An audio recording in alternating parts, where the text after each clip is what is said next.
Kaylin. Okay, I'm Rhonda Miller. I'm going to be talking about manure and compost management and specifically what we need to do to make sure that we utilize those nutrients beneficially and avoid any negative environmental impacts. So first off, our manure and compost really are wonderful resources and can really help our soil in Utah especially. We all know that it contains our nutrients that we need, the nitrogen, phosphorus, and potassium. It also contains a lot of micronutrients, but where it really helps our soil, much more than just our inorganic fertilizers that we can add, is that it adds organic matter. And that helps improve the cation and anion exchange capacity of our soil, which basically gives it extra little binding sites to hang on to more nutrients. And ultimately that helps improve the water and nutrient holding capacity of that soil. So it becomes like a sponge that can hold even more water and more nutrients, which then lets your plant access more nutrients and water when you have adverse conditions. And so it makes your plants more resilient. There are some potential negative concerns to manure and compost. If we don't manage them correctly, if we let them run off from the field, especially if it gets into a water source, we can get a lot of algae growth from those extra nutrients, what's called eutrophication, that can be harmful to the aquatic life. Even if we keep those nutrients on the field, if we over apply manure or compost, we can create some really negative impacts to the groundwater. And the San Joaquin Valley in California is a good example of this. They have over applied manure for decades, and now they've gotten to the point where they've actually increased the nitrate level in the groundwater supply to where it no longer meets EPA's drinking water standards. They have from the bottom of that red zone to where it actually gets to the groundwater, years, probably decades worth of nitrates that will continue to move down that soil profile and continue to impact their groundwater. So it's really important that we manage our nutrients appropriately. And from a personal standpoint, from a farming standpoint, those nutrients that you've applied out there, you've already paid for them. You've spent the energy and the effort to get those nutrients out to the field. If you let them volatilize or leach or run off, you're losing those nutrients. And those are nutrients that your plants could have utilized. And in most cases, you're going to have to probably buy commercial fertilizer to replace that. And so it really is advantageous to try and utilize those nutrients well. So how do we do that? First thing, we need to make sure that we actually know what we're applying and doing. So we need to test our manure. They recommend that you test it annually and as close to the application time as possible. Manure does emit ammonia, and so we're losing nitrogen as it sits. We should be testing our soil annually for the crops that need nitrogen, and a minimum of every 3 years for the crops that need only phosphorus. So like alfalfa that produces its own nitrogen, you would probably only test that soil every 3 years. We then need to look at what our crop needs are. We should look at our crop rotation and determine what crop we're going to grow. Look at the average good yields for our area or what we can do. This shouldn't be your maximum yield possible, but a really good, just good average yield, and determine how many nutrients it takes to grow what that expected or yield goal is. So if you were shooting for 25 tons of silage per acre, you would then determine how many nutrients, how much nitrogen, phosphorus, and potassium is needed to grow that crop. I've listed a couple of resources there. There's a link at the end of this presentation that will provide you links to all of those resources if you want. Again, you should use average yields. And then we need to take a look at what we've done before. So if you've had alfalfa in the field previously, alfalfa and any of those legumes actually leave nitrogen in the field when you terminate that crop. Alfalfa, depending on the stand, can have anywhere from 40 to 150 pounds of nitrogen per acre available for your next crop. And even in the second year, from 0 to 75 pounds of nitrogen per acre. So you really need to look at what's out there and what you've grown before and account for that nitrogen that's there. We also need to look at what our previous manure and compost applications were. So manure actually has two primary forms of nitrogen, the ammonium nitrogen, which is an inorganic form. It's readily available to the plants right away. And an organic form of nitrogen, that's nitrogen that's tied up in proteins and organic matter. The organic nitrogen actually requires microbes to break it down. And so that's a slower process. It's a process called mineralization, and that will vary based on the soil type, the organic matter, the moisture and temperature, especially of the soil. So as we start looking at that,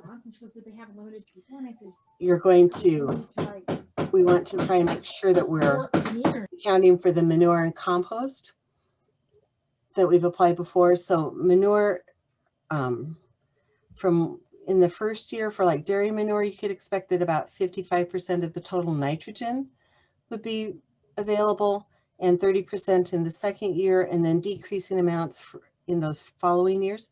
If you apply poultry litter, you can expect that probably about 75% of that nitrogen will be available in the first year. So it will vary based on the type of the manure and then your specific conditions, the moisture and temperature. But some good starting points are available in the resources listed. And then we'll want to look at our actual application rates. We know how much additional nitrogen or phosphorus we're going to need to grow our crops. We need to decide then if we want to apply manure based on the nitrogen needs of the plant or the phosphorus needs. If we apply manure based on the phosphorus needs, we may need to add additional nitrogen fertilizer because manure and compost have proportionally more phosphorus than nitrogen compared to what the plant needs. We also then actually need to go look at our soil test levels. In the West, we typically use the Olson method. And for that, if our soil test comes back between 0 and 50 parts per million, we can apply our manure or compost based on either the nitrogen or the phosphorus needs of the plant. If we're at 50 parts per million to 100 parts per million, we should only be applying manure or compost based on the phosphorus needs of the plant. That's because we already have way more phosphorus in that soil than what our plant actually really needs.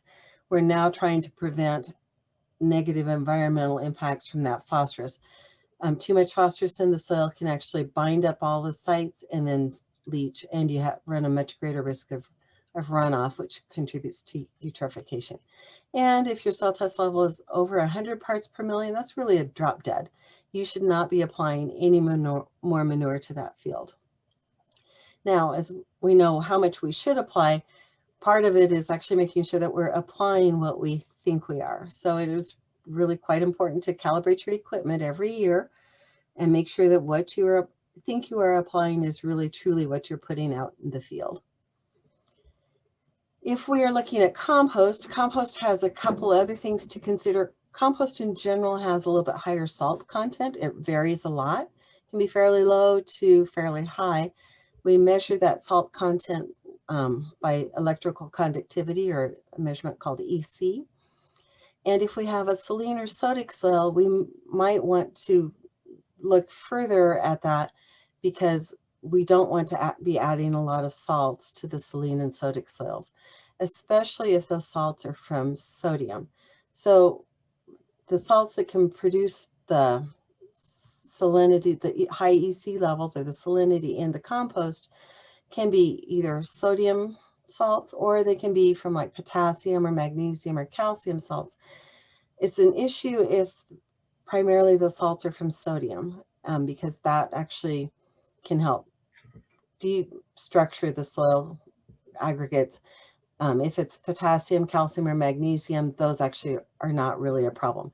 We can determine that based on this sodium adsorption ratio test, and that will help give you that ratio of sodium to the other cations.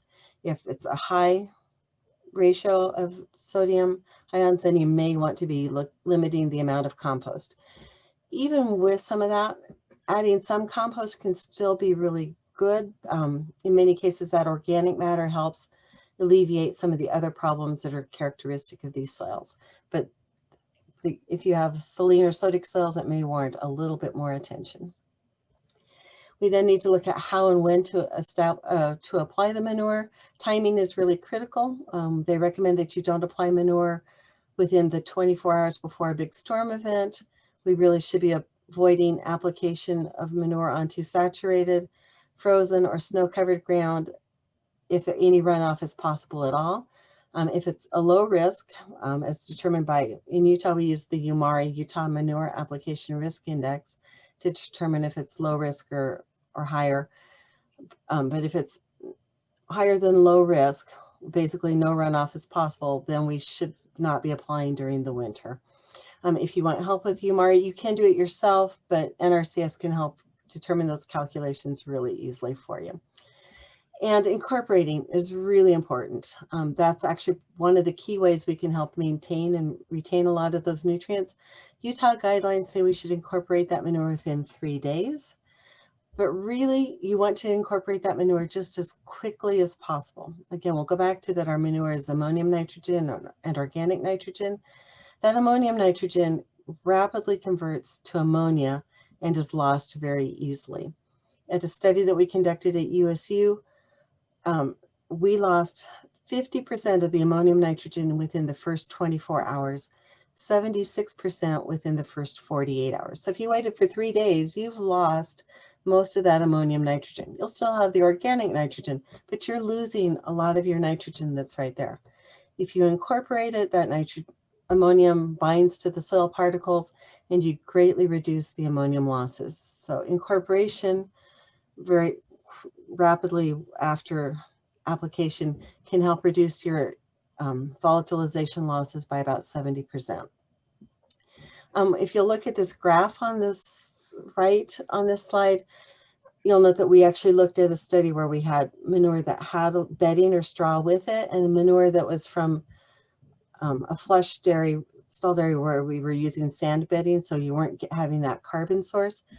Manure with a carbon source, such as straw, has a much lower emission rate of ammonia than manure without any bedding in it. And that's because that carbon can help, and the microbes can help bind with that nitrogen and bind it up rather than letting it be converted to ammonia and volatilize off. So bottom line, immediate incorporation really can help save a lot of nitrogen. If you can have one person applying manure and another person going basically right behind them incorporating it, that's your best. It's saving a lot of that nitrogen from volatilizing, and that is nitrogen that can be used by your plants and reduce the need for commercial fertilizer. And last but not least, we should be looking at other land management practices that help reduce any runoff. If your field is next to a waterway or even a canal or a ditch, you should be having some setback or buffer zones as you apply manure. If you're right next to a waterway, they recommend a 100-foot buffer from the waterway to where you last apply manure. You can still apply your commercial fertilizer, but they are recommending that you don't apply manure on that down gradient edge next to the waterway. Another option, rather than the buffer zone, is to use a vegetative filter strip. That would be like a strip of grass or some other vegetation that can help trap those any of those nutrients and manure that may get to those edges. They generally recommend about a 35-foot wide vegetative filter strip. So bottom line, manure is a wonderful resource. The key is that we need to apply that manure so that the nutrients are utilized in a beneficial manner, not a negative manner. We do that by testing the soil and manure, determining the crop needs, adjusting for the previous legume crops, previous manure applications, and the soil test phosphorus levels. And then things that you can do, incorporate as fast as possible, and will maintain as much of your nitrogen as you can, and use those management practices that help reduce runoff. So with that, I'd like to thank you for your time. Resources can be found at that website, and then that has links to the different resources that I've mentioned. And if you have any questions, I'd be happy to help you. Thank you.